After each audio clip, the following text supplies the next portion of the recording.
আসসালামু আলাইকুম everyone, welcome back to my channel Mahima cooking house. এমনিতেও এখন কিন্তু বৃষ্টির সিজন হয়েই গেছে। এর জন্যে এই যে বিভিন্ন ধরনের পিঠা এগুলো কিন্তু এই বৃষ্টির সিজনে বৃষ্টির সময় বিকেলে বসে বসে খেতে কিন্তু ভালোই লাগে। এর জন্য আমি আজকে আপনাদের জন্য একটা ইউনিক রেসিপি নিয়ে এসেছি। এটা হচ্ছে গিয়ে আমের ফুলুরি বা আম পিঠা এগুলো বলতে পারেন, যে যার মতো নাম দিয়ে ডাকতে পারেন এটাকে। সো এটা চলুন আমরা এখন আমাদের মূল রেসিপিতে চলে যাচ্ছি। কিন্তু তার আগে আপনারা যারা আমার চ্যানেলে নতুন এসেছেন, এখন সাবস্ক্রাইব করেনি, তারা অবশ্যই চ্যানেলটি সাবস্ক্রাইব করে পাশে থাকা বেল আইকনটি বাজিয়ে দিবেন, যেন নতুন কোনো ভিডিও ছাড়ার সাথে সাথে আপনাদের কাছে নোটিফিকেশন চলে যায়। এবং একটি লাইক করে ভিডিওটি বেশি বেশি শেয়ার করে দিবেন। সো চলুন এখন আমরা আমাদের মূল রেসিপিতে চলে যাই। কিন্তু একটা অনুরোধ থাকবে, আপনারা পুরো ভিডিও প্রথম থেকে শেষ পর্যন্ত দেখবেন। সো ফার্স্টে আমি এখানে আমটা একেবারে আমের একদম জুসের মতো করে নিয়ে নিয়েছি। এখন আমি এখানে একটু সামান্য লবণ আর একটু চিনি দিয়ে দিয়েছি। এরপর এখানে আমি ময়দা দিয়ে দিচ্ছি, প্রায় 1.5 কাপের মতো আমি এখানে দিয়েছি ময়দা। এবারে এই আমের সাথে এই মিশ্রণটাকে পুরোপুরি মিশিয়ে নিতে হবে হাত দিয়ে। আপনারা প্লিজ কিন্তু ফুল ভিডিওটা দেখবেন, না দেখলে কিন্তু আপনারা ফুল ভিডিওটা শেষ পর্যন্ত না দেখলে কিছুই কিন্তু বুঝতে পারবেন না। সো এবার আমি এটাকে মেখে প্রায় 1 ঘন্টার কাছাকাছি মেখে রেখে দিয়েছি। এটা একটু কিছুটা ফুলে উঠেছে। এরপর আমি এখানে সুজি অ্যাড করছি আর চিনি অ্যাড করছি। সুজিটা আমি একটু গুঁড়ো করে নিয়েছি, আর এখানে গুঁড়ো দুধ দিয়েছি 3 টেবিল চামচ পরিমাণ।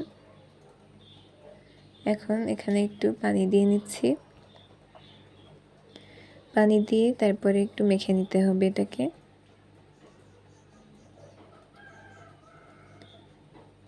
আর এটি দেখার ফাঁকে ফাঁকে কিন্তু আপনারা ভিডিওটি শেয়ার করে দিবেন এবং একটি লাইক করে দিবেন। সো এটা এইভাবে করে মেখে আমি আবারও এখানে কিছুক্ষণের মতো মেখে রেখে দিয়েছি।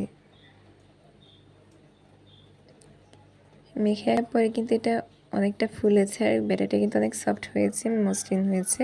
সো এখন এখান থেকে আমি কিছুটা অল্প অল্প করে ব্যাটার নিয়ে তেল গরম করতে দিয়েছি। তেল গরম করে এর ভিতরে অল্প অল্প করে ব্যাটার নিয়ে ছেড়ে দিচ্ছি। আপনাদের মন মতো শেপ দিয়ে নেবেন। এখন এটাকে এই পেটে উল্টে পাল্টে ব্রাউনি করে ভেজে নিতে হবে। আমার ভালো হয়ে গিয়েছে। এবার আমি এগুলোকে তেল ঝরিয়ে উঠিয়ে নিচ্ছি। ঠিক একইভাবে আমি সবগুলো পিঠা ভেজে নিচ্ছি একবারে।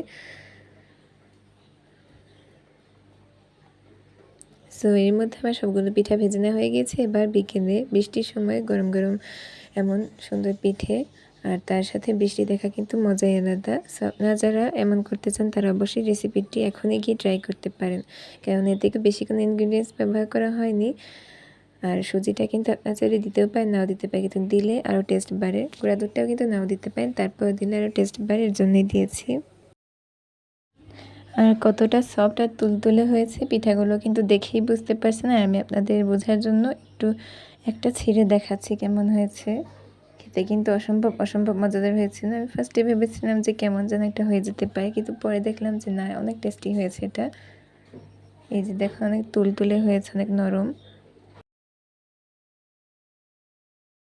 সো কেমন লাগলো আজকে এই রেসিপিটা অবশ্যই কিন্তু কমেন্টে জানাবেন এবং আমার পাশেই থাকবেন। সবাই বেশি বেশি শেয়ার করবেন, লাইক করবেন এবং আমার চ্যানেলের পাশেই থাকবেন। সো এতক্ষণ পর্যন্ত যারা আমার এই ভিডিওর সাথে ছিলেন, আমার সাথে ছিলেন, তাদেরকে অসংখ্য অসংখ্য ধন্যবাদ।